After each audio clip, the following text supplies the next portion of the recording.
everybody. It is Gavin here with my dear sister. Hi, it's Leigh. She's having problems with cat hair at the moment, so hence why she's I'm doing tired. weird things. Every tiny part of my face full of cat hair. Oh, Um, goodness.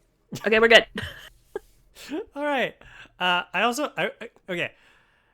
I want to point something out, and this might date when we record this a little bit, but we had some comments about Oh my god. your adoration of Phil Collins. Is it because it's worthwhile? Apparently, you are not the only one I know. who loves the Tarzan soundtrack, which I did not Because think it was is possible. awesome. Are you kidding me? That soundtrack is awesome. I have not heard it in I don't know how many years, so I can't really Yeah, so you comment have on no right to say anything about it. it. I was playing it in my office the other day, and someone came in and was like, "Is this from Tarzan?" I was like, "Yes, it is." Good song. I was like, "I know. It has no right to be as good as it is." Jesus. But yeah, so It's just apparently, the way it is. to those of you who enjoy Tarzan as well, good for you. Phil Collins fans out there, listen to the Tarzan soundtrack because it's great. Oh my god. Anyway, we mentioned this a little bit at the end of the last recording we did. I don't know if it should be out by now. Maybe. By the time this goes up, it should be out. I haven't done Good. Good. It will come out in order. Yes. Whether or not it's out now is questionable, but it will come out in an order. Yes. Anyway. Yes. My favorite new game. Or Yeah, we're Not gonna talk new, about Call of Cthulhu today. but It's not yeah. new. It's been around for like a million years. Before we It do has- that, It has not. don't give me that face. Ow. Before we do that, Okay. What are you doing, Leigh? did we actually conclude the conversation from last time? No, I don't think we did. I think we kind of. End it. I don't remember. We It we kind of realized it was 2 merges hours into later. this, doesn't it? It kind of merges into it because this is so we talked about spooky ghosts Spooky ghosts and some of the and other this horror stuff. yeah, horror in particular was what we talked about last time. And I think that this game is kind of more scary. I mean, you're going to be like, "What did we do for it?" But like it is objectively more spooky than other role-playing games of similar types objectively. Yes, so it is ostensibly a horror game. We're talking about Call of Cthulhu, by the way. It on the For those of you who tagline for listen it- on a podcast and don't watch it on YouTube, please don't watch this on YouTube. I do not want you to watch my face on YouTube. Please don't do it. Don't be like that, Lee. Anyway, I have the rule book here. Anyway, but What can you tell me why you started Call of Cthulhu? Oh, Because why I don't chose really this remember. Yeah, I don't know why we started it. I feel like you just all of a sudden had a series of books, which I feel like is kind of on brand for you. All of a sudden, you're just like, I have 12 of these books. We need to do this. I have 5. And a couple of module books and some extra stuff. But Yeah, that's what I mean. I have far more D&D books. I had heard of it, and I had never done anything with it. We had played D&D. We'd played D&D for a number of years at this point. We were like, yeah, we'd done a few one-shots. We'd done a few small campaigns. We'd done a large campaign. And I don't know. I was feeling a little disillusioned, maybe. And I don't know. You were just like, hey, I've got this giant series of books that I now need to use. Okay. Like, we're doing this. But where did it come from? Okay, I will clarify something first. I did not have the books until we actually started. I picked up, I think it was the starter set, which has like the introductory manuals, a bunch of pre-generated characters, some introductory sessions, which is where the whole Goatman came from, was a pre-written module that came in the starter set. And then once we'd gone through that and we actually wanted to start our own game, that's when I picked up the actual like Keeper's Manual and the Investigator's Handbook and stuff like that. Like that's when I picked it up I did not get it right away. So anyway, Hello. Jesus Christ, he's back. He is. Blue. So we've been trying to start this recording for like 20 minutes and Blue has been Apologies. tormentingly. He's like, you are clearly talking to me. This is the only option and the only explanation. Anyway, If he so starts to scream in the background, I apologize. You will hear him. This oh, is my probably life. Anyway, let's talk about Call of Cthulhu. okay. So, Call of Cthulhu, I So don't know much about it other than that it is yeah. spooky. So as Lee said, we've been playing D&D for like 4 or 5 years, or by the time we Yeah. actually started. I have been playing D&D for 4 years. Yeah. Because actually 4.5 years because I started before we got married. So, Yes, just because before we got married. We were we planning started when. in summer of 2019. Yeah. Um, but like by the time we started Call of Cthulhu, it was like what 3 years. Really? Has it been that long? No, 3 years. It was last summer. Yeah. Really? So Yeah. it's been like a whole year. Okay. Yep. Anyway, basically what was happening was I've for the most part been our pretty standard DM for our group. Or Yeah, I have did been. like 3 episodes and then I was like, I don't have time for this. Yeah, you tried your hand at it. Like I Grant's done. enjoyed it. I just didn't have time. Like my brain just couldn't comprehend knowing that much at the same time. Yeah, and that happens. That's why some RPGs don't make you do that. Anyway, Grant's done a couple. I know Mitch has been running his own World of Warcraft based D&D game for a while. Yes. Um, I joined in on one and I had absolutely no idea what was happening. Like nothing. Not even one tiny iota of iota. knowledge. I was like, nothing. Nothing. Grant had to give me like notes in Discord. He was like, this is what's happening. I was yeah. like, So okay. anyway, we've been kind of pretty much stuck to the 5e system, to Dungeons and Dragons 5th edition. For since we started playing, and I know people have been playing a little bit before that and so on. I have always felt something didn't quite fit with 5th edition. I love it. Like I love the fantasy genre, and I like that whole fantasy role-playing system. It's a good system. It's a good jumping off point for people to go into RPGs. But I think you've probably noticed this. I know some of the others have definitely noticed this with our group. Is I don't my great plans don't really work out that well in a game that tolerance is for shenanigans is like this big. Tiny. I do have a bit of a No control issue shenanigans. when it comes You're to, like, to go down the path, you morons. There's no room for you to be stupid and create a rat army. I'm like, no. like I feel I'm a little bit lenient. I've got better over the years. Yeah, used to you be have put up with very- a lot from me, for sure. Yeah, I put up with a lot for you with you for like 28 years at this point. Almost. Yeah, almost but 20. I think that's why I can get away with it. Yes, that is part of it. Because I know you're not going to do anything. I'm like, okay, well, you're stuck with me. So there's literally nothing you can do to make this stop. So too bad, so sad. I'm going to act a fool. Pretty much. Anyway, I've basically found that a lot of the stuff I was wanting to do didn't really fit with Dungeons and Dragons. Mm-hmm. Partially because D&D, being that it's a fantasy role-playing system and is ostensibly a combat system in some respects, it basically falls into the like power fantasy category. The point of it is like a lot of it you tend to yeah. Carbonation, the greatest thing. You tend to characters tend to get very powerful very quickly. Yeah, that's fair. And there is a lot of stuff in the game that allows for quote unquote broken builds, things that are designed to basically defeat the purpose of trying to solve puzzles.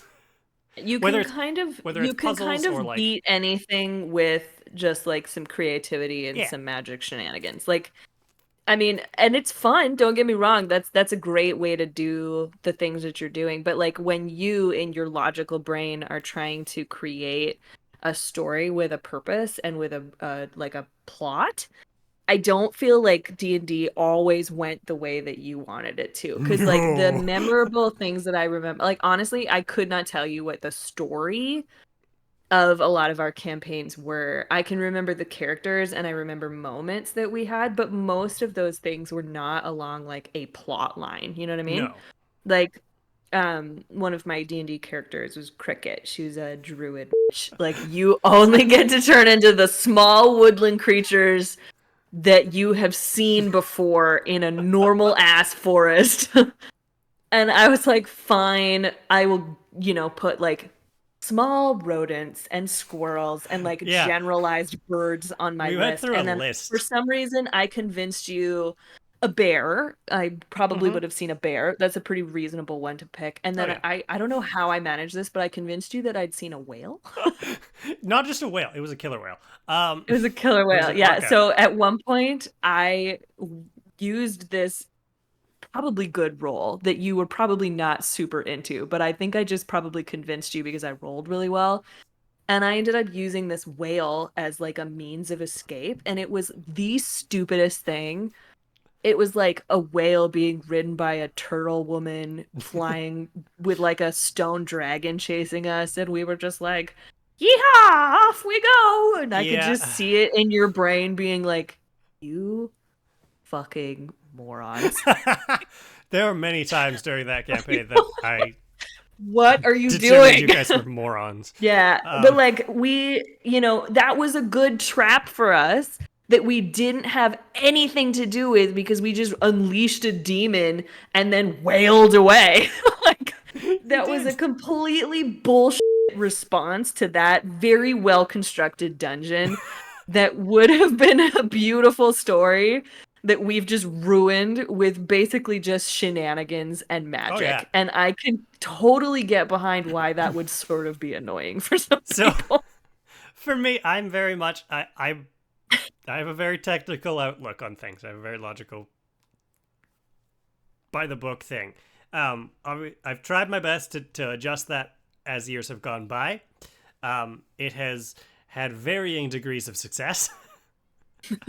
Well, and But yeah, I think that we as a group we can go one of two ways. So like I live to create chaos in your life. You know, I was like, you're stuck with me. Like, we're not going anywhere. So, I know that whatever it is, like, I know where your tolerance level is, and I know when you're actually getting upset. So then I can, like, rein it back. But I understand that about you because I've been around you your entire existence. But, like, yeah. the rest of the team, I don't always think that everybody can rein it in or can really see, like, whether or not our Hmm. shenanigans were getting too far. And I think that we as a group can go one of two ways. We can be very serious and we can really like play up a really fun, kind of silly, but really fun and serious story. Or we can just like lose it. And I think that that's the thing with D&D is that it It can kind encourages of it. go from one extreme to the other really quickly, which I don't feel like happens as much with Call of Cthulhu. And maybe that's No. just the way that we've been playing it. I don't know. So because yeah, you're very much. I feel you're very much right with there with like D&D with how kind of outlandish a lot of it can be. It's Because fantasy, it's right? fantasy. It's a fantasy world full of magic and things that don't exist. Yeah, Like and it is canonically and structurally not real. yeah, like it is entirely it meant to boost that kind of power fantasy. It's along the same Yeah. lines as like um if you look at in video games are a very similar concept of like Skyrim where you can just do whatever and get Yeah. away with it because And I think magic. that that's the same thing with like fantasy stories though too, right? Like people, I think as human beings, we grab onto things that are outlandish because it gives us an escape from what reality is because reality is kind of shitty sometimes. It Yeah. just it's it's hard and it's treacherous and it's terrifying and there's a lot of really hard things and bad things happen and like you can't get away from it. So when you have something like a fantasy world that you can escape into and you can do whatever you want and there's Hmm. really not that many consequences because ultimately yeah you can fall in love with a character but like okay so your character dies cool I'll just make the same thing again and now I'm a new Yeah. character but I'm the Or same thing and I can still build my character to be just as powerful and to be just as awesome and to do as many cool things and I can still create the same shenanigans that I've created previously because you just restart. yeah, and like for me, I've always kind of I very much abide by the actions have consequences kind of mentality as a DM. Which you're right, like a lot of the times those consequences are not as like they're just kind of less of a problem when it comes to D&D. You get hurt, oh, heal it with who magic. cares? You'll heal. You die, oh, bring him back with Whatever, magic. I'll make a new character. Yeah, or you can revive them. Yeah, And- I have never really felt, if any of my characters in D&D, that there's ever really been like a true consequence to them getting hurt or dying. You know, and like that's nothing against you or your DMing or anything like that. Like that's just purely that I'm like, cool, that was a fun character to play. Like next, you know, like whatever. Okay, let's do another one. Because there's so many options too, right? I think that's the other thing with D&D is that there's so much that you can do. You like, you know, I've played a druid, I've played a bard, I've played a fighter, I've played like different not just a fighter, species, a fucking different gunslinger.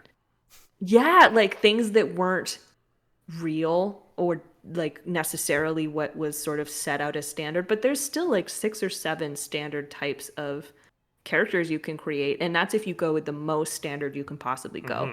And then from there there's like feats and like multi-classing and all this other stuff that you can adjust with. And I'm going to be quite honest with you, I don't understand 90% of it. Because there's so much. And you can turn your tiny little, you know, gnome druid into like some tankard who just, you know, destroys things with the touch of her finger in like a very small amount of time just by knowing how the mechanics work. And I think that in itself is like, it's very hard to like keep under control. Well, so actually, I wanted to touch back on something you just said, was like, you didn't feel like there was a lot of consequences, and that's kind of on purpose. Is I ran things very much like I wanted to have consequences for things, but I was also paranoid because I'm just a paranoid person. You don't want anybody to get mad if you kill their character. So things that I think would be really quite interesting, which is stuff like permanent death or lingering wounds or stuff like that. Here's the thing, though. For those of you who have listened to our previous podcasts, like back in the day when we talked about this happening, one of the most memorable moments, back in the day, one of the most memorable moments that I can remember from our first campaign was when there was a consequence. I know, right? Was that when was that the purgatory? Yes, when there was a cursed dagger and we morons touched the cursed dagger and it sucked half of our party into purgatory, and we basically had to go to purgatory to get them out. And at the very end of it, there was a legitimate, you need to choose somebody to stay behind. And like, I felt personally like my character, who was a good character, would have chosen to leave herself behind to save the rest of her family. I truly believed that. And I got the most aggressively typed, don't you dare from Mitch. And I was like, Kate, you're ruining everything, because now I'm giggling because I was like, oh my God. Oh, the other part of that was we could hear. He feels things about this. Like, this is legitimately what I felt. He'll probably have comments about this when he listens to this, but I legitimately felt like that would be what Cricket did. She would have left herself behind because she was a good character who cared very deeply about her family, and that's what she would have done. And like, because he was like, don't do it. If you do it, I'm walking out. Like, I quit. I'm done. I was like, God, no, okay, that's not what I want. I just feel like this is what she would do. And I like couldn't stop giggling because I was like, oh my God, this is actual consequences. What are we going to do? Yeah. And it ended up working out, and she didn't have to sacrifice herself, and it all worked out well. But I was like, oh my gosh, like, it's real. And that's one of the most memorable things that I can remember from our entire campaign time. I'm glad. I thoroughly enjoyed prepping that arc. That was fun. Yeah, that was a good arc. And I just want to mention that was also hilarious because while the rest of us had no idea what Mitch was sending you, this was also during COVID, right? Because we were on online, Discord. So all we can hear is like ferocious typing. Because he has a mechanical keyboard like I do, and all you can hear is the clack clack clack clack clack clack clack. It was like angry. It was like very angry typing. Anyway, so. But anyway, I feel like that, is a piece of it, right? Yeah. So for those of you who can't see this, Gavin has like a stack that's like as big as his torso full of D&D books. So But this is my Leah's point, right. right? Is like all of this stuff is like pages and pages and pages of like possibilities, which I think is amazing, and that's what makes D&D so cool is that you can kind of create whatever you want. Yeah. And you can be whoever you want and you can do whatever you want and you really can just live in this world that does not exist and can never exist but will always take you away from reality, Yeah. which I think is the point. So But I also think that it pulls away that consequence. a little bit, because like the basis is there's three main books, right? And I think they're adjusting this with the new like 1D&D system that they're kind of adapting 5e into. Like there's the three main books with have all this stuff in it, and then everything else. And if you're watching the video, you can see this, the giant stack I have, and this is not even like a portion of the books that they have. I mean, keep in mind, this has been going on since what, like the 80s? Yeah, and like I will point out that all of these books that I have, the last time I bought one of these like actual solid book or hardcover books for D&D was back in like 2020, right before COVID hit. And there have been so many added to it since then. Like I have a bunch on D&D Beyond that add a ton more information to it. I know Grant has picked up a couple since then, and so on and so forth. So, and actually one of these isn't even Dungeons and Dragons. It's from Critical Role. It's a third party distributor basically, and there's a ton of third party content as well. So you're right. There's a ton of stuff that you can use with Dungeons and Dragons. It gets a little bit complicated with how much information there is. And if this confuses you, never play Pathfinder. I have played Pathfinder. Because it's worse. I know. I know. I actually played Pathfinder before I played D&D. Oh, is that what you played on the radio there? Mm-hmm. But, yeah. Anyway, yeah, so, like, D&D it gets outlandish. And an outlandish fantasy-based game. And I think that that's the thing about D&D is it's like that is what it is innately. You probably could run it that it's like everybody's human and it's all very specific and there's no magic and et cetera, et cetera, et cetera. But like if that's the case, then just play Call of Cthulhu. Like, so, you know, why would you play D&D if you're not going to play it crazy? That's the point, you know? Yeah. It's all the monsters and magic and, you know, wilderness and creatures and things that, you know, elves and dwarves and all this other stuff, right? Like that's kind of the premise behind D&D. So to play it otherwise it doesn't make sense. No, but I think for me, what I've enjoyed about Call of Cthulhu is the fact that it's a bit different. It feels more real, I guess, which, I mean, you know, in some ways I don't necessarily want it to be real because it's spooky, but I also find that I felt way more initially engaged with like true and honest fear of consequences. Mm-hmm.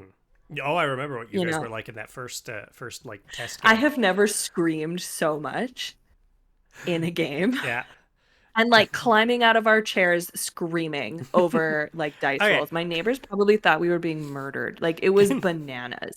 But like I don't do that in D&D because it'll probably be fixed by magic, you know? Probably. So can I finish why I chose to go to Call of Cthulhu, please? Yeah. Before we get too far into what's been going on. Tell me why you started Call of Cthulhu. So I have been, because of my interest in like more consequence-based stuff, more honestly a little bit more like realistic style thing, being like you can't just fix everything by magic, kind of stuff.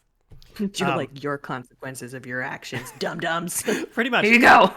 I have been trying different things to get them to see if they can work. Like I've tried it with D&D a few times with some one-shots and such to try and adapt the system to different needs. Like I ran one last year, something like that, which was more like spacefaring D&D, and the way I ran it didn't... that one?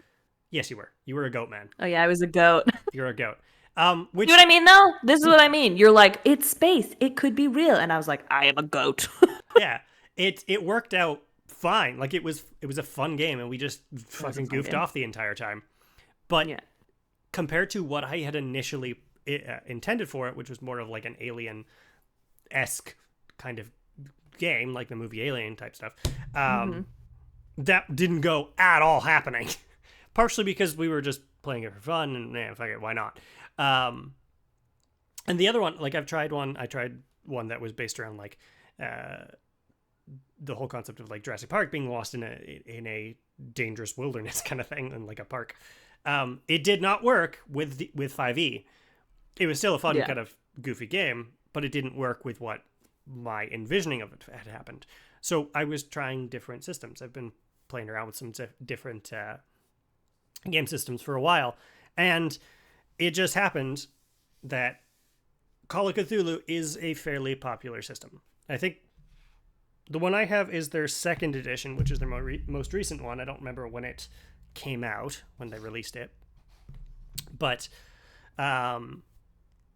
it fit that niche that I wanted, because the game itself is based, one, it's a horror game, and I like that kind of stuff. Or like kind of making that feeling of like a little bit of fear in your bones. Because if you remember the start of our second homebrew campaign, which never actually finished, but if you remember the start of that with the whole villain arc of the surgeon and so on, that is kind of where I was going, and Call of Cthulhu really matches that energy. Yeah. Right? So it does, yes. That's kind of why I gravitated towards Call of Cthulhu, and like I said, we tried out some other stuff. We ended up playing, myself, Mitch, Grant, and Ricardo ended up playing, I think was it called Forbidden Realms? I think it was what it was called, or something like that. Which is another fantasy RPG, which is a bit more grounded than like D&D is. It's not as fantastical, but it's still that kind of fantasy realm. You have elves and dwarves and stuff like that in your adventuring party, but you don't have anywhere near as much like magical get out of jail free cards. Yeah, it was kind of cool, but I by the time that we started Call of Cthulhu, I was tired of the fantasy genre. I was tired of it. I was tired of everything being like that, if that makes sense.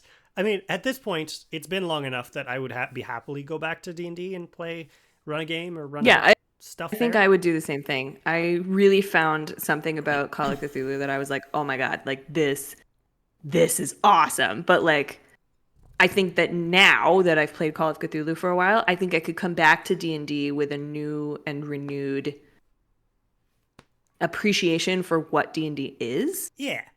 I would like to know when it came from, but like I can't find anything. It's just like 400 different websites about how great Call of Cthulhu is, but I can't find anything.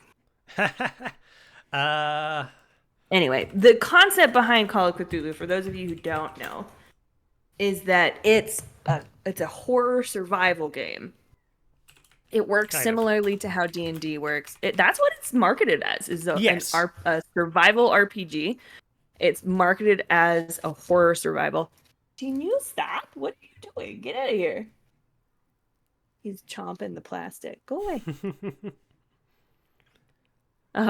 So he being a shenanigan. What was I saying? Oh yeah, Call of Cthulhu. So it's a horror-based.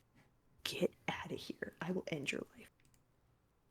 It's a horror-based survival game. We're gonna have to cut some of this out. That is based around the works of H.P. Lovecraft, which were released back in like the early 1900s.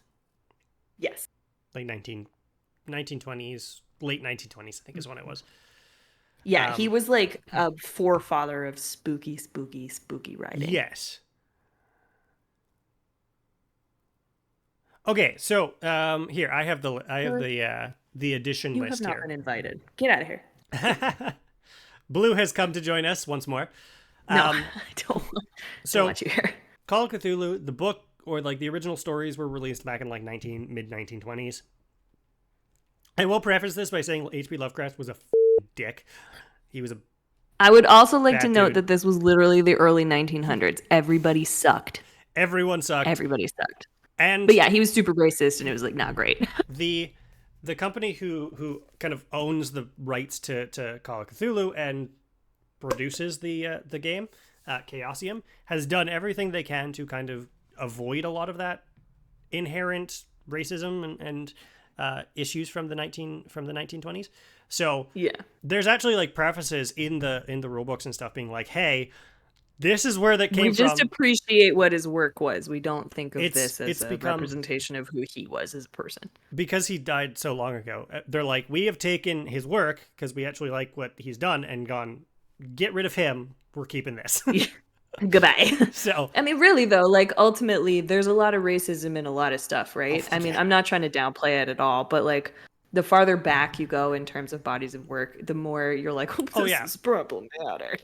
You know, look at even anything. things like reading Frankenstein, for example. There's like all sorts of stuff in there that I'm like, oh my god, like this would not fly nowadays. But anyway, my point is that it's supposed to be scary, but it's also just human. You know, Yes. it like really pulls on those emotions and those like unsurety, not super believing, but also kind of like, is this real? You know, it's not magic. When you're in something that magic is all around you, you're like, yeah, it's magic. That's what it is. It is magic. So I That's found the answer, you know? I found the release list here, Lee.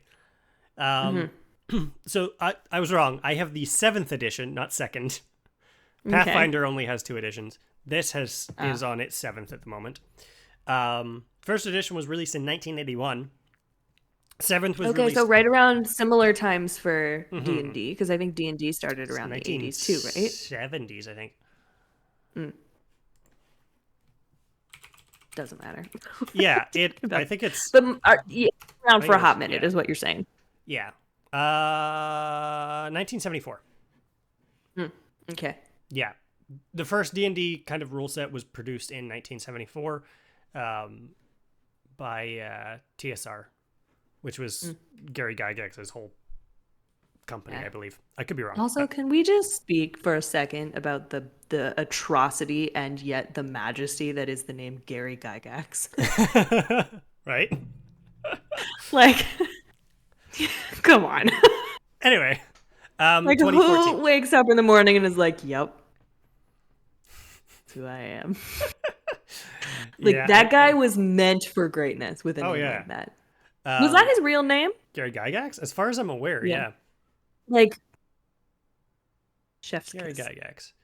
You cannot go through your life. Ernest Gary Gygax.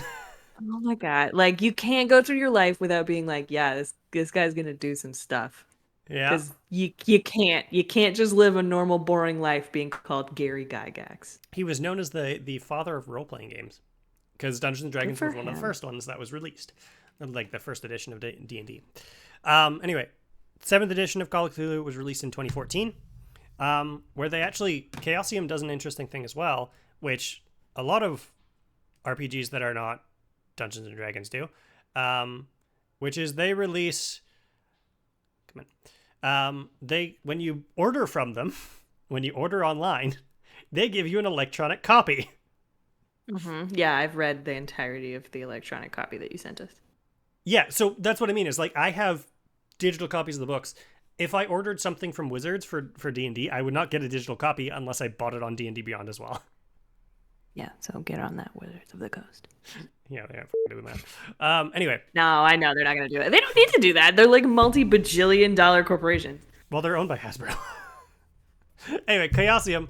Are they really owned by Hasbro? Wizards, yeah.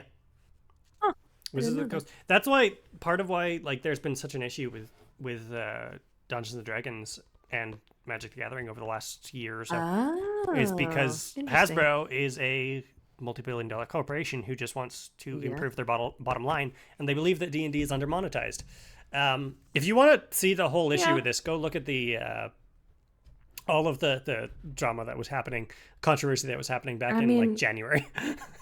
If I'm a CEO of Hasbro and I'm rolling in my dragon hoard of money, just like Elon Musk, then yeah, I don't give a shit about the little guys who just want to play D&D because they love the stories. Like, I don't care, you know? No. Should I care? I would love to try and care, but like, I'm too busy rolling in my dragon hoard. Oh yeah, like they're trying to do a bunch of shit that people are not very Of happy course with. they are. They're like, how can I glean the most money out of this? Because this is a commodity to Hmm. us. But I think that that's the thing with games like this is that it's not a commodity to everybody. No. It's Well, certainly not a commodity to me. Like from what my experience with D&D and with Call of Cthulhu and like with all of these role-playing games has been like one, it has created a outlet for some creativity and socialization that I did not have previously, right? It creates this group that these people are like they're just they're people that maybe you hadn't talked to before, maybe they're people you hadn't met before. hmm And we now we these met one of people are our like, we met half of our group entirely because of D&D. yeah. Yeah, and the other half of them I hadn't talked to in like Yeah. 10 years. Yeah. And, Like I hadn't seen Mitch since high school. now some of these people are like some of my closest friends. And like these, you and I even we've obviously, been close for our whole lives, but like I feel like D&D has created an opportunity for us to spend more time together Hmm. doing things that we both enjoy because both you and I are very different people. Yes. We don't really have the same interests in a lot of ways, right? But D&D has created that opportunity for us to be able to hang out together and be able to Hmm. enjoy something together and to spend more time together and to for me to let out that creativity that Oh I've God, had yes. and I don't always get the opportunity to release, right? So like it's not just a commodity to people. And I No. think that that's what the important part about games like this is that like these are important to people because they mean something to people's lives and they mean something to the people that they care about, which I think is what's really cool about something like a game like this. Because, well, one, it's been way more out there in the media recently Yes. because of, Critical Role and because of the most recent Dungeons and Dragons movie, which was fabulous. It was an amazing movie. Yeah, it was so good. But, like, I think that games like this in themselves, I have so much hair in my eyes. Um, are important for that kind of thing, right? Hmm. And I think that that was what was really cool about Call of Cthulhu for me is that I so enjoyed the like spooky, hair on the Well, back of your arm stands up kind of thought, but I also really enjoyed that we could still play it together even though we yeah, weren't necessarily just doing D&D anymore. exactly. And like we've we talked about it at length in our last recording about your love of horror in general, specifically like that old timey Yeah. kind of classic horror. And Yeah. while Call of Cthulhu, the basis of it is like the great old ones are ancient aliens that are trying to consume Earth effectively, or like enslave Earth. Fair. Like Cthulhu literally lives in the depths of the ocean. If you watch the movie, I think it's called Underwater. Um, the very end of it, spoiler alert, there's a giant Cthulhu. Like I would think completely out of the Cthulhu blue. was like the giant squid, that everybody talks about in Yeah, I don't know. like old sea myths. That was what I understood Cthulhu to be was like I a think giant he's, squid was called a Cthulhu. I, But then I I, was like, oh no, he's actually like an eldritch god type thing yeah, I think that that is the creator of chaos and the bringer of darkness. I have a He feeling. just sort of sometimes is represented as a squid man. Yeah, I wouldn't be surprised if that's where the concept of specifically Cthulhu came from, because there's a Yeah, because ton he of took down old ships great in the old middle of ones. the ocean, Yeah, right? there's a ton of old great ones that Like are the in here. Kraken. No, the Kraken Sort of similar. is a giant old beastie, but like it gives you the opportunity of kind of changing what kind of horror you go through.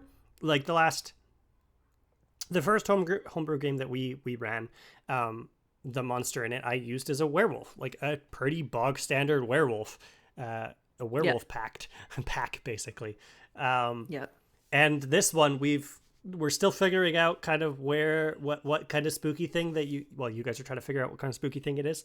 Yeah, but I think that that's the thing, right? Is like you can drive Call of Cthulhu in a lot of ways. You can drive it So towards many. the like, ooh, there's a spooky like werewolf thing going on, and you got to figure that out. Or like, ooh, there's a mystery and someone was murdered, and like, ooh, Yeah. there's just some crazy shit going on, and you got to figure that out. Like, I find that it's a little bit less like, at least in the games that we've played so far, you're very much like, all right, here you go. I've set the scene. Do what you will. Well, I've also found Like, that I figure it out. over planning for me was a problem with D&D. It very Yeah, much was that's a fair. problem. I can imagine that it gets disappointing if you plan all of this stuff out and then we don't take that bait. Yes, so much. Um, So like I found that in the campaign that we did with so the first one that we did was just the little like practice session, right? With the yes, goat man who with was the goat stealing man. books and I was legitimately scared. Yes, you were. I Like remember you guys screaming. we were on Discord. We weren't even in person. We were just like, "Oh my god, like this Yeah, is terrifying." you And you it you turned got out that so he was a very nice yeah, old goat man. He was very nice, but like yeah, I didn't realize how quickly I was going to turn in a scary situation, how fast that I would turn to violence. yeah. You You know, guys both like had like clubs out and were ready to go. I was going to hit someone with a hockey stick. Yeah, you were. I was like, I don't care if I die, you're going to come down with me. Like but I think that that's the thing is like it's not just like, okay, what magic can I use next? Mm-hmm. It was like, okay, this scary thing is happening. What will you, as a human being who is reacting to this scary thing happening, what will you do? And I Oh, was for like, sure. violence. Mother, I choose violence. I Uh, was not the one in the between Grant and I was not the one to be like, let's try and talk to the creature. no, I was neither like, of you let's were. bury it. Let's kill it. Like, to start with, you were both very much ready to murder it, and then eventually I convinced you to try and talk to it. Or through Yeah, you're somehow. I like, don't you know. can do that, you know? Like, I don't think so. Probably death Um, imminently. and, like, so Call of Cthulhu allows that, where it's like you can do very much, as I've called it, Scooby-Doo type mysteries. Where it's got the spooks, but it's not terrifying. It's not like horror movie terrifying if it gets that way. Yeah, But you can there is a monitor the amount of scary. yeah, but it also has the way of basically, I don't know how well it would work for our group, but like you can ramp up the scares in this game very easily, very You can quickly. make it pretty intense pretty quickly. Yes. So if you have a group of people that are they enjoy like high levels of gore and really scary Yes. stuff, like there is the capability for that to become that. But then if you're like us and you're like, we like to just trundle along and like, oh, it's spooky, then you can do that too. Yeah. And I think it still provided us with enough to be like there was twists, there was turns, there was Yep. some crazy rolls. There was like, you know, planning. There was, you know, a secret trap setting. There was all sorts of stuff that we had to do, all while being people who Mm-hmm. react weirdly to Because like things and like and get hurt and can, you know, be affected by that and can lose capabilities to act in a way that you thought they could because and like who might choose to just run away, you know? because at the end of the day, player characters are just humans. Like, Yeah. that is it loses a bit in the creativity of that regard as compared to like D&D or some of these other systems where you have the free However, reign of that, but you're just a yeah, person, which that is also makes true, sense but because this is also 19 for 20s the basic usually. setting is usually 1920s Yeah, I do find though that America, like but we you were can not in America. no we But but like I do find that like for me anyways, the creativity was fun where it's like, "Oh, I want to be this color and I want to be that thing and I want to be this thing and I want to do that stuff and I want to like make flowers and I want to, you know, it's very open-ended in D&D and D, and you can be whatever you want, whoever you want, wherever you want. But in Call of Cthulhu, like you are a person. You're a human mm-hmm. person. What you're trying to figure out is who you are as a person, not the all the things you can do. And I Yes. think that that's what I really enjoyed about like creating characters because we used the presets for the first try Yep. and then we created characters, but we didn't have a plan ahead of time as to what those characters were going to be or who they No, were going to be. We it just rolled dice and we're like, all right, this is the standard of person that I am. Who would this person be? well it was partially like And what is their relation to the world around them? you guys creating your first two characters, which were the Doucette sisters, Uh-huh. you and Grant creating your first characters, was what gave me the inspiration for that first werewolf mystery. Was them, and then I took that whole concept of them having like French heritage and turning it into a thing. And that's kind of what I find interesting is like there's you're regular people, but you have to it's something that it's how do you handle these in on all honesty supernatural or otherworldly threats or a person, things. not How as are you handling it? not as an entity who sees stuff like this all the time. You know, we were making jokes the whole time about these werewolf creatures being potentially raccoons. And you were like, they're not raccoons. I was like, I know they're not raccoons. Everybody knows they're not raccoons. But as a human person who sees like glowing red eyes and snuffling noises in a back alley, what is our first inclination going to be? It's not going to be werewolf. No. It's going to be a raccoon. That's what it's going to be. Whether or not raccoons came to France at that time, which we Googled, they had not. It was like shortly after that. Shortly after, yeah, we brought raccoons to France. But like, you know, that's a human reaction. Our brains do not immediately go like, probably magic and or supernatural creatures that are out to kill me. Like, our first reaction is going to be, what is the most logical explanation in the real world that I live in? While in D&D, you're like, cool, that's how it is because that's magic, probably a monster. Because that exists, right?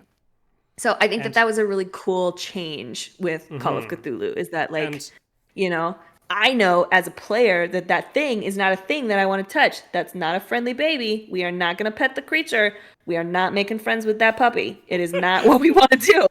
But as a human being within the game, my character may or may not make choices like that based on what they are as a person, as a human person who has not seen this before. Which I thought was a really cool concept creatively. While you have, everyone is just a human being.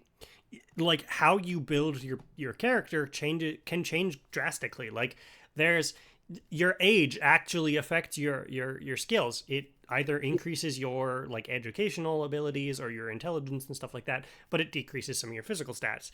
And like how you select your background, which is usually like a job or profession, and your skills and stuff that you've set up and chosen vary based on everything, and most of them have a purpose. There is no, at least that I've seen, you guys aren't really people who would do this, but there isn't really, as far as I can tell, a way to like power the system, to break the system, of being like, these are staple abilities that I have to take.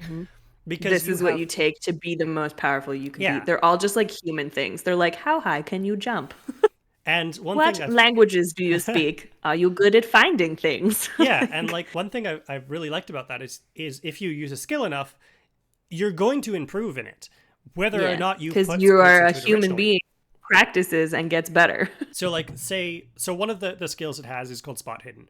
It's basically your ability to notice things out of place. It's very similar to like perception check. That our new campaign, neither of us took any benefits to Spot Hidden, so we both suck at it. But like, however, Chainsaw, crushing it. But like for something like Spot Hidden, but that's the thing, right? Like, everyone as has a human being. Level. Yeah, everybody has a base level, and then as the characters that we ended up being, we're like, we don't need this stuff. Like, what are we going to be looking for? Nothing. We're not going to be looking for anything. We're going to be worrying about chainsawing because we're lumberjacks. That's what we're doing. We don't need to Spot Hidden nothing. We can see the tree. It's right there. Like, we're good. But like, as you use those skills, eventually you're going to succeed on them. And as you succeed on skills, if it's a longer form campaign and it's more than just like a one shot, you can improve those. And the worse you are at a skill, the more likely you are to improve it if you succeed at it. So like the Spot Hidden, for example, I think it's like a 10% base level. I think it's like 30. Is it 30? I don't remember. But it might be 20 or 25. I don't know. It's low. Yeah. And because this is a D100 system, so you roll a percentile die, and you want low is better. So anything, I think it's like a 1 to 5 is like a critical success, and you want under your number that you end up with. Your skill number is like how good you are at something. You want under your skill number. So because the higher the when number, you have a high skill number, you're more likely to succeed, but you're also more likely to not necessarily get as much better. Yeah. You're like because the better your numbers you are, are already the harder higher. it is to find ways to improve. To improve, yeah. Which I think is a good mechanic in some ways too, because that's the thing with D&D is like it's very systematic in the ways that you increase your skill level. So, which is great for what it needs it for. I feel like we're kind of talking D&D in this episode. It's not the intention. I love D&D. There's so many amazing things about D&D, but they're, that is kind of right, like there are very systematic ways that you increase your skill level. You level up. So whether you do it by experience points or whether you do it by milestones in your campaign, it doesn't matter. Eventually, you are going to reach like level X, and then that level is what level you get to. So speaking and of, along with those levels, you get stuff and you get skills. With this, if you don't ever look through a library, you're not going to increase your library skill. You No. never read a book, you ain't going to learn how to read. Like, No. that's just the way it is. And it doesn't matter how long you spend the game. It doesn't matter what point in the campaign you are. If you have literally never tried to fight somebody or tried to do something, and then all of a sudden you're like, well, I've been playing this for 6 weeks, I should be able to do this. It doesn't matter because you haven't done it before. Yeah. And as a human being, if you've never done something before, you're going to be kind of shit. So like a good comparison So of, it's just a different kind of mechanic, you know? yeah. And like a good comparison of that is like, for example, there's spot hidden, which is, I'd say, a very akin to like a perception check kind of thing. Perception, Yeah, or maybe investigation.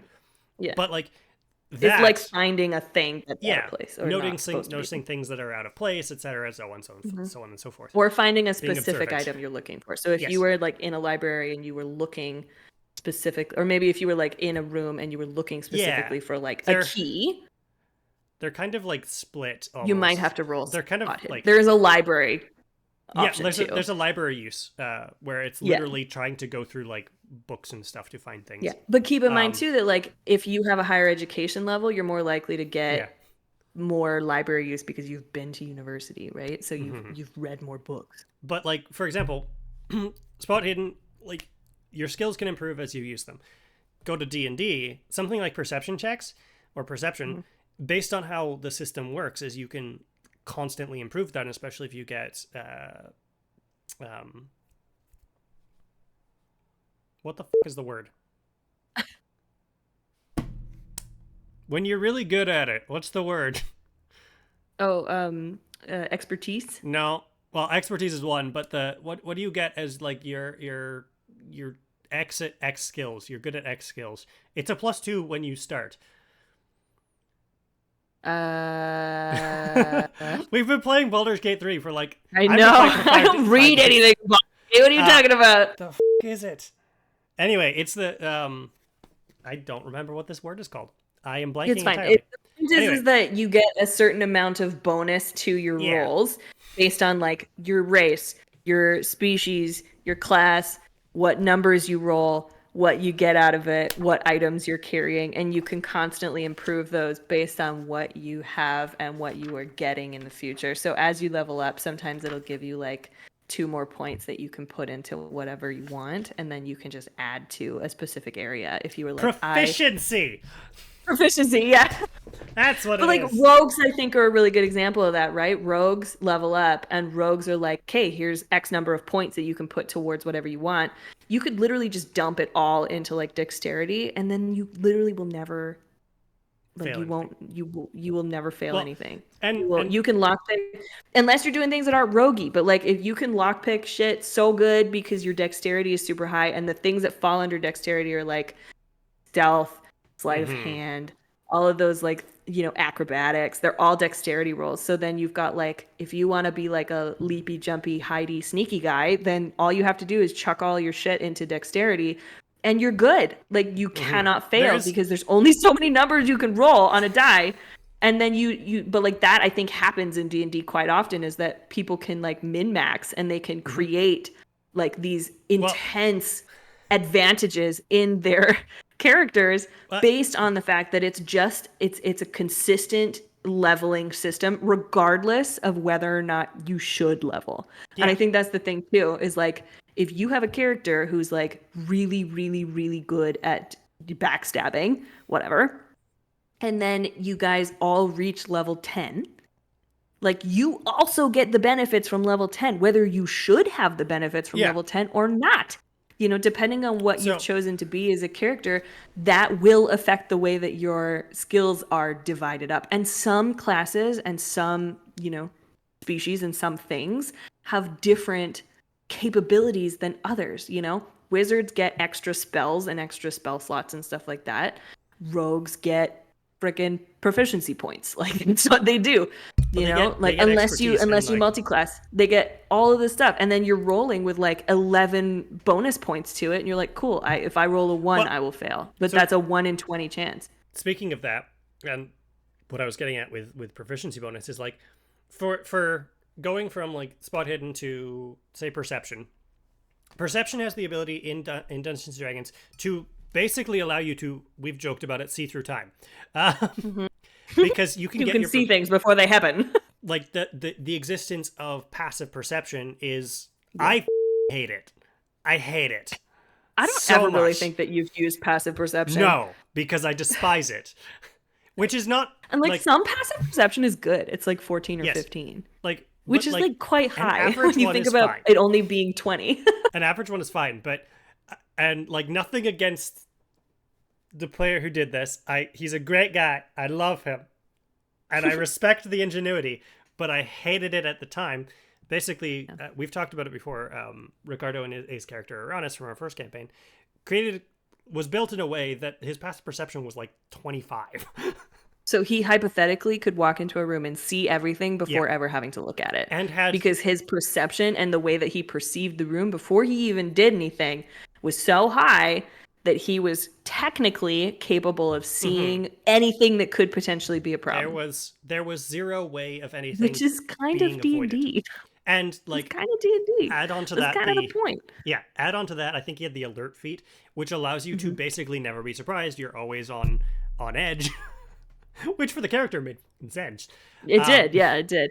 But I think that's the thing with D&D is you can create characters that are like that have that capability, and basically they become very godlike, and they're very hard to take down a couple pegs.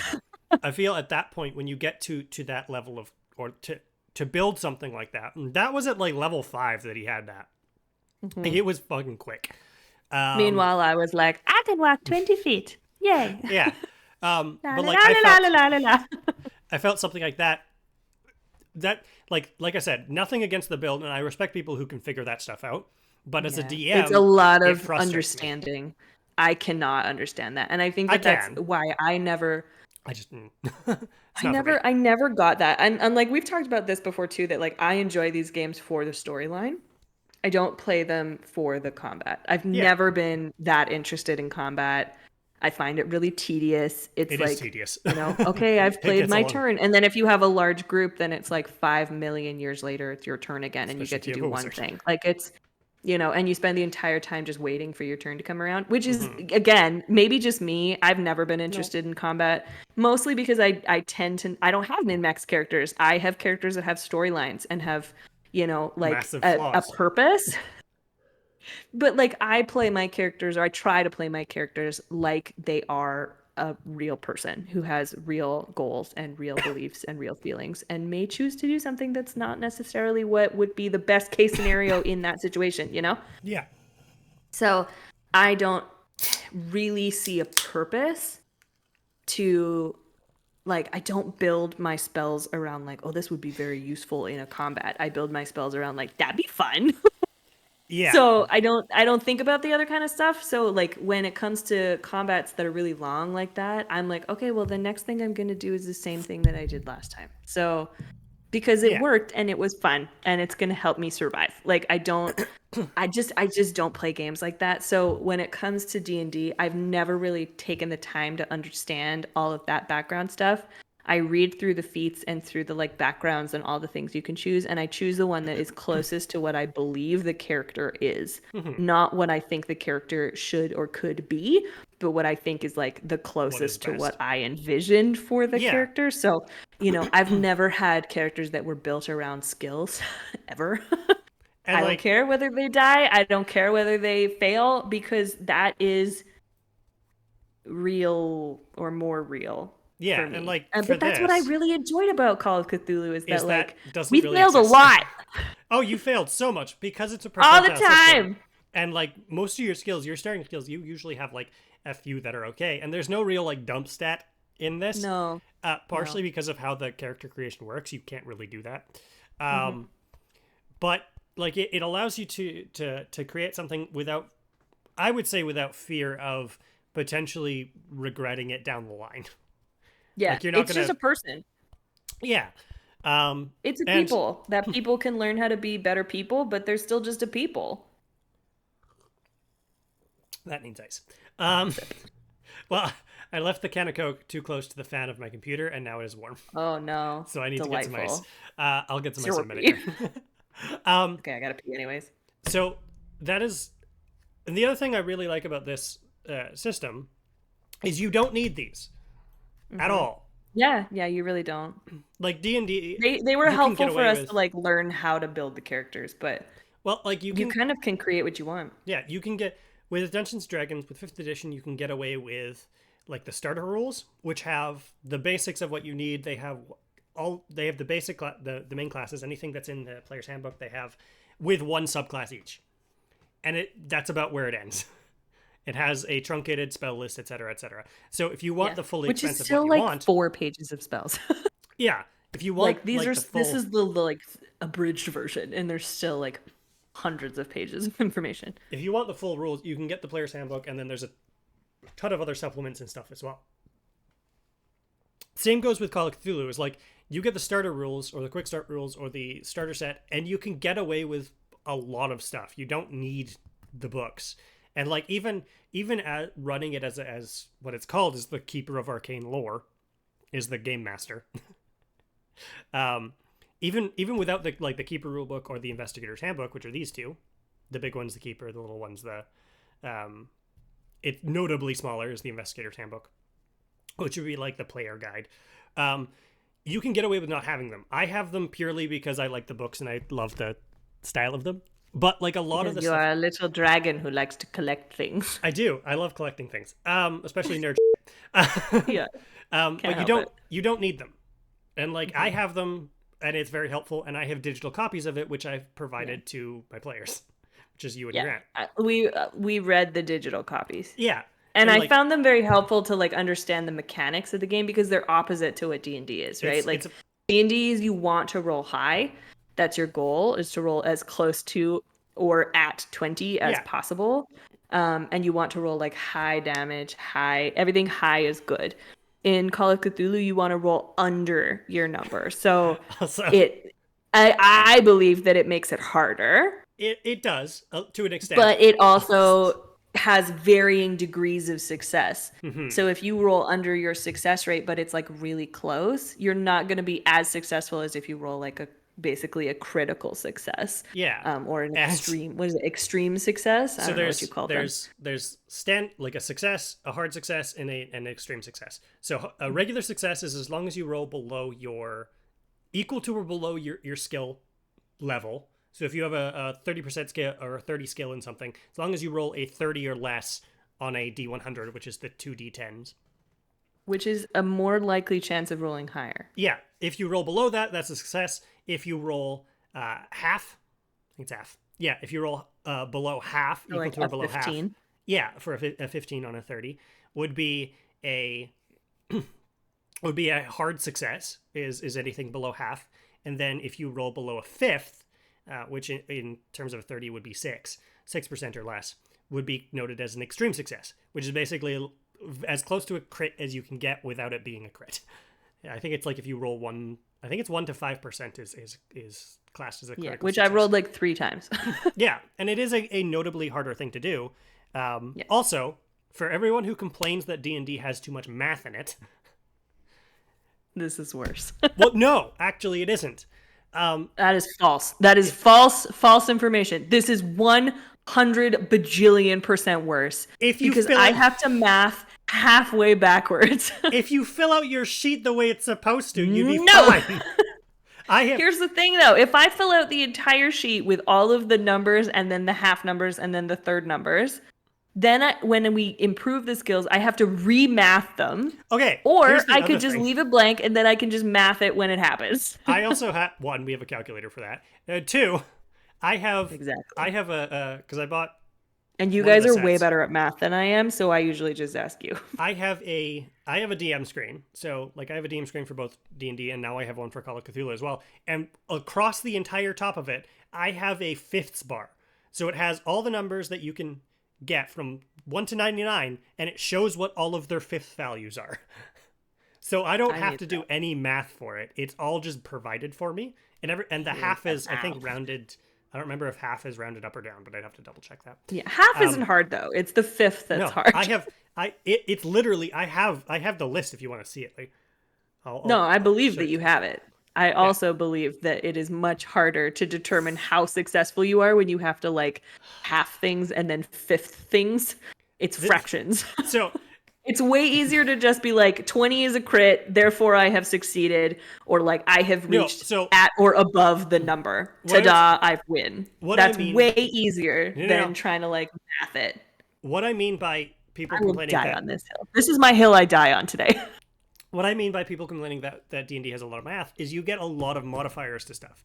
You get your proficiency bonus. Yeah, but it's just adding like twos. Yeah, you just add 2 on this one. You had 3 on that one. You had 6 on that one. In some cases, if you don't fill out your sheet, like you don't, sometimes you are adding like 3, 4, 5 different numbers together to get a total result, and you're having to do it quick. I'm pretty sure that I haven't counted like for saving throws when you have proficiency on things, you add an additional number. I'm like 90% sure that for the first like year of our campaign, I didn't do that. Probably. But like I also think that adding things in small amounts of numbers, no matter how many numbers there are, there's really only so much that you can add to it, right? It's not like you're adding 97.3. Like you're adding like 2, 4, 6, 8. It's small. You're adding normal amounts of numbers. So when you're adding things, you're still adding them to under 20. Like you're not adding them to 718 plus, a third plus, 0.6. Like you're adding like 2 plus 5 plus 3. It's a very like sequential amount of numbers, which I feel like while you have more things to count, it is easier to do than by looking at dice, trying to figure out how the 2 dice make a number. Because there's a hundreds die and there's a tens die, and you have to combine them, and I will mix them up frequently. So sometimes I have to look at it and be like, okay, what does this mean? It's the same thing when you get like really low numbers. I still sometimes have to double look at it and be like, did I roll very high or very low? Is that a double 0 or a I just don't know. What is 0? What is 100? I can't tell. But like it's not used to the percentile die. It is. I think it's confusing. More math. Yeah, you gotta like. I find you have to look at it a little harder than you do in D&D. I'm not saying that it's hard. I'm saying it is harder than D&D is. Preference. Like for me, if I was a player, I'd fill out everything I have. You have an engineering background. I have a biology background. I want things to be simple. I want to look at them and be like, there it goes. That's what it is. What I more meant is that there's a lot to keep track of in terms of like your modifiers and stuff that affects you in D&D. Whereas this is kind of not so much. Oh my god. Whereas like in Call of Cthulhu, it is one roll, you don't change it, and then you just have to figure out whether it's a success, hard success, etc. So the other thing I think is cool about Call of Cthulhu is that you can still try again. You can fail, but you can try again. But if you fail and you fail again, there might be a problem. Yes. Like, and I think that was another one of those consequences where, we failed trying to talk to somebody and you're like, we'd be like, can we try it again? You're like, you could. Like, and we're like, shit. Like, should we? Oh, yeah. I'm pretty sure will they arrest us? Because basically, we got kicked out of a library because we tried to push it and we failed again. And she was like, get out. If you fail a roll, which completely changed the way we ran that campaign because we needed something in the library and then we got kicked out of the library for disrupting or whatever. I think you were fine. I didn't. I was fine. Mm-hmm. But it was because he failed a roll and then he pushed it and he failed again. And you were like, great, the character has kicked you out now. Like you have failed too many times. And a human being, gets more angry the more you push something. So, you're going to get kicked out. And then now they're not going to let you in the library. So you can't get in to get the thing that you need that will help save your life. Yeah. And it's like, figure it out. It very much is that, like, because pushing a roll is, if you fail, you have a chance to try it again, but there is potential for a problematic consequence. And one thing I like that it kind of encourages you to do as the keeper, when someone tries to push a roll, is to give them ominous hints. Like, if you try this, here is what might happen. And you can choose You to do this or haven't not. said anything. You were just like, you could. Yeah, and like you have the choice of Leave whether it you up want to your do- imagination as to whether or not Yeah. you want to push this. And like sometimes I have given you guys hints as to what might happen if you push something. Yeah, but, you have. it's not. Sometimes you don't want to. Sometimes you give them the choice of like, if you do this, who knows what might happen. Some people can be volatile. Yeah. Which I find very and you interesting. could get stuck And doing something that is not what you want. speaking of talking to people, I personally prefer how they run like speech checks in Call of Cthulhu. So D&D has what, 3 different speech skills? Yeah, there's persuasion, intimidation, and deception. So you can just a intimidate general people, charisma you check. can convince people, and you can lie to people. And what I got very frustrated by was people's insistence on lying about everything. But here's the thing with D&D is you can dump all of your perception, all of your points into one of those things, and then you can just constantly lie or constantly be like, I'm very persuasive. I rolled a 35 in persuasion. What are you going to do about it? Like you can't counter that. So therefore your character has to quote unquote do what we want because I rolled better than you do because I've dumped all of my numbers into the one spot and now I am unstoppable, Yeah. And the way but it doesn't work that way for Call of Cthulhu. There are four. It's charm, persuasion, fast talk, and I don't remember what the last one is. There's a fourth one. Anyway, there are 4 of them, and they're more about how you speak or like how you speak to someone than if you are specifically being like, no, I'm lying. It's more of like how likely are you to be believed with your. You could still be lying, but you could still be rolling persuasion or charm, despite lying. If that makes sense. It might be intimidation. Actually, is the 4th one, because I feel like I think that might have been one. So I think it might be intimidation, yeah, or something similar. Yeah, like it's so like with the 4, it's more about like how your character presents themselves and how you present your speech than it is about being like, am I really good at this? Yeah, are you trying to convince them with charm? Are you trying to convince them by like bullying? Are you trying to convince them with like, I'm just gonna like get you to agree to this before you realize what I've said? Yeah, like, are you a grifter? Is more like what fast talk is just rapidly speaking, getting people to agree to you without realizing what you're actually and then saying. being like, wait, what? And you're like, that was already there, thanks, bye. Yeah, whereas like charm is you're more like, hey, you could be flirting, you could be just being generally nice, and you could just be a nice and you person could technically who's still friendly. be lying as part of that if you are using a charming approach. You can manipulate people in the way that you speak. And I think that that's more real as well, right? We all know somebody who's been manipulative, who has been very kind and very like open to people. And then it's been a lie.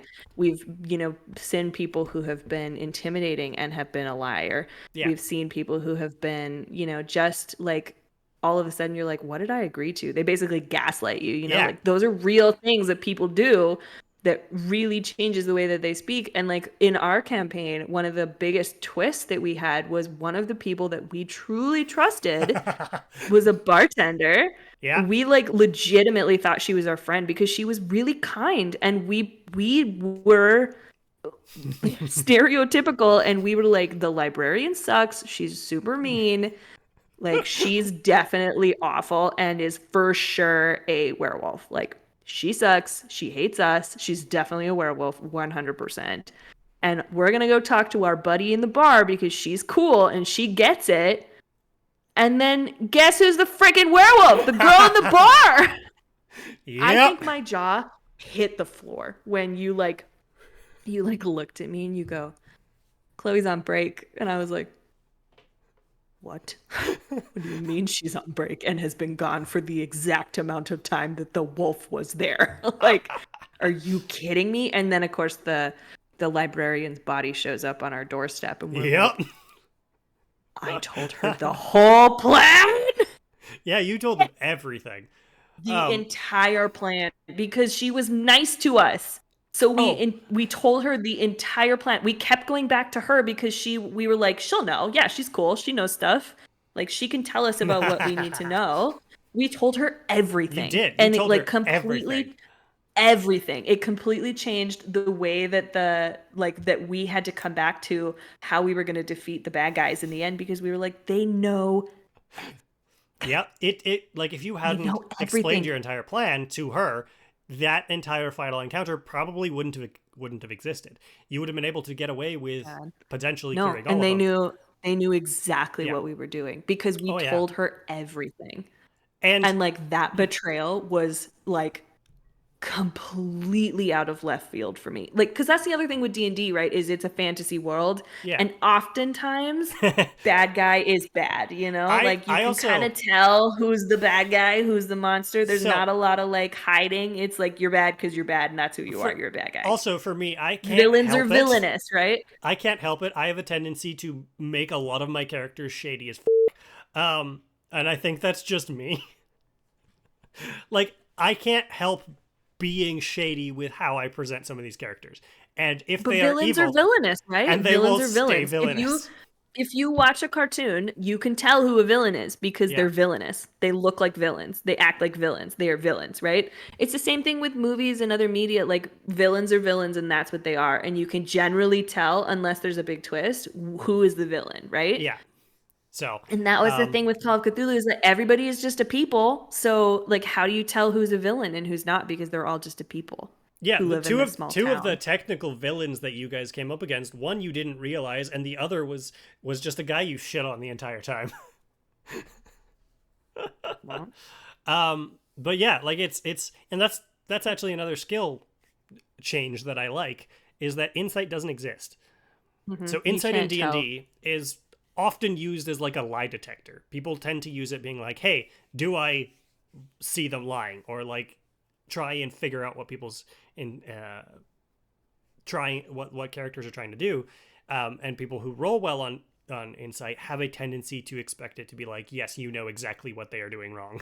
Yes, this You person's see it in their lying. eyes. You know Yeah. exactly what's wrong, and you know exactly what they actually intend, because Where- you can read their mind. While with Call of Cthulhu, because it tends to be more contested checks more than anything. That's not really a thing. Like there is like a psychoanalysis and psychology skills which kind of You can do get, similar things. Whereas it's more. but you're not gonna know what happened though, right? Yeah. Like, if we had rolled well and actually tried to like figure out if the bartender was actually shady, then we may have been able Yeah, to be like, and- she's not telling you something, but we would never have been able to tell what it was. No, Because and it's not magic. We just know that she may be holding something back, and we probably would have self-concluded that she just doesn't want to talk about it because it's kind of like a secret, and nobody really wants to talk about it because it's a little bit of a like, and we 'cause don't talk about that. you're talking to people. Yeah. People are sketchy as fuck.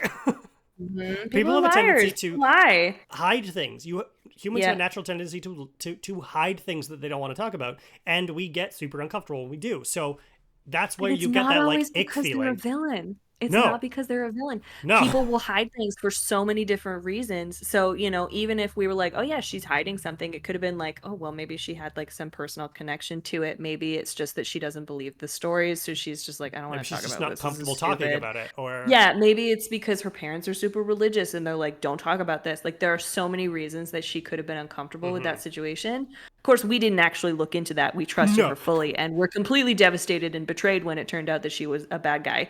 But, you know, like that, I think it turned us into these like vengeful monsters too. It did. Once we realized that it Stop was trying to- her, we were like, and she's going to die. Like, you set out like you were not planning to she kill wasn't the rest even of the them. big bad. We were No. like, I don't even care what the big bad does. This needs to die.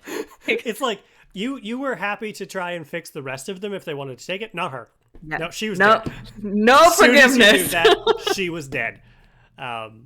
So She betrayed us. So we were friends, and then she So- left us to die. But that's the thing, is like that reveal. You didn't even say like, you're wrong, she's actually the bad guy. No, I was surprise. like, you just you went made in- eye contact with us, and we're like, she's on break, and we were like, when did she leave? About 15 minutes ago. what? I like distinctly remember my stomach like dropping through my ass and being 'Cause like, You had the told fuck her she was? Like, 'Cause what? you had gone into the bar, told her what you were doing, went to do what you were Devastating. doing, got Devastating. confronted with the wolf, went back to Yep. the bar, and she was gone. Mm-hmm. And Yep, it all and we was were in like- like a span of like 20 minutes or so. Yeah, because and we she was on fucking break. told her where we were going. That's why she was there. Yep. Because she's like, I know where you're going because you told me where you were going like a bunch of idiots. Oh, it was a great time. Devastation. Devastation. Do we want to take a break? Devastation. Because I keep wanting to drink Yes. this Coke and I want to I get need ice. to pee. Okay, we'll Yeah, take I it. need to pee. We'll take a Okay. quick break. Hey everybody, thank you for joining Gavin and I for our first discussion of Call of Cthulhu. Keep your eyes peeled for part 2, coming soon.